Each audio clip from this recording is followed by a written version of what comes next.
Hey guys, welcome to another video on historic militaria.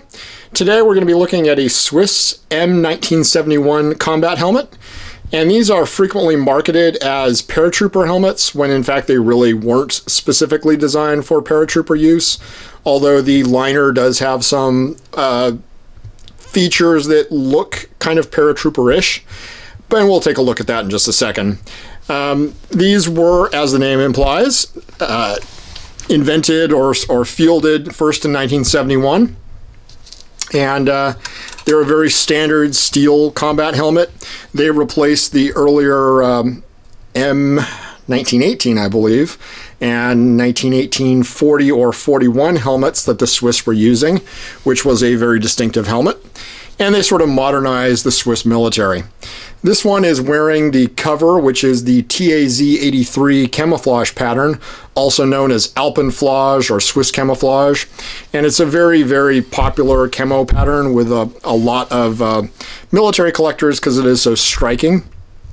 And as far as I understand, it was only used by the Swiss, so it is very distinct and really just kind of a good looking pattern.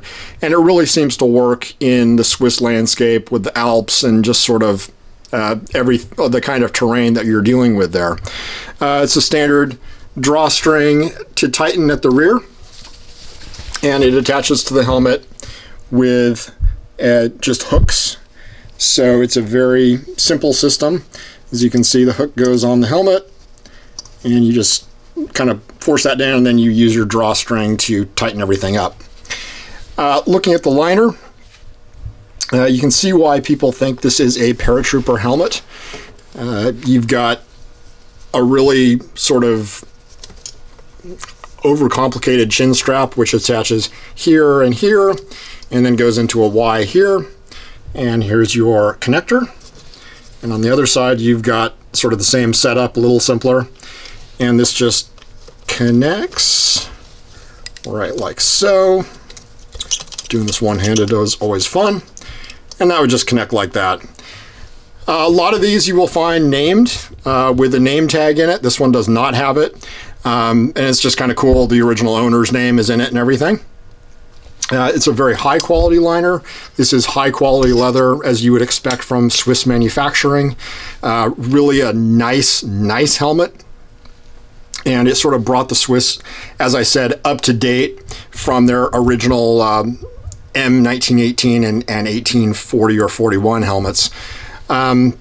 Really nothing super amazing about this. We'll take the cover off here and take a look at the actual helmet itself. These are going to be painted in just a standard sort of rough textured olive drab finish. Looks very much like a US M1 helmet type finish, or just a lot of other countries, almost the same color as a US M1. You've got your large vent holes here at the back. There's one there and one there. And it is just sort of a standard helmet, although it does have a very distinct outline. Obviously, here's your front, here's your rear, and it's just kind of it is unique. It doesn't exactly look like an M1, certainly doesn't look like a lot of the Warsaw Pact ones. And it's definitely got a little bit of a, typical Swiss flair to be different. The really cool thing about these is there's a lot of them out there that are in excellent condition, like this one. Really only seen a little bit of storage use or maybe some minor military use. And you can find them for pretty good prices if you are a helmet collector.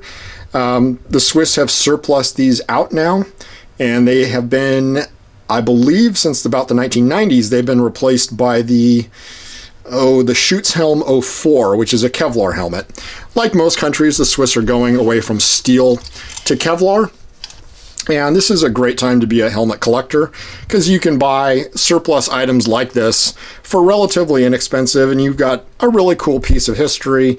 You've got a really nice steel helmet in excellent condition for display or just, to complete your collection.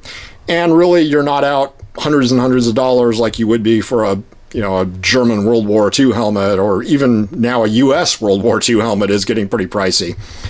So Very basic helmet, very cool. If you're interested in Cold War era helmets or just steel helmets or European helmets in general, this is definitely one to consider, and one that you probably want to get sooner rather than later, because they do tend to disappear and eventually they are going to be gone. And I don't know that a lot more are coming over. And we'll take one last look at the inside liner here. One thing I will point out is they've got I believe this is a carabiner for connecting to your pack when you're on the march, just to make it a little bit easier to carry your helmet. Other than that, really nice made helmet. Very cool, very actually even comfortable if you want to wear it. Not like I tried it on or anything. I wouldn't ever do something like that.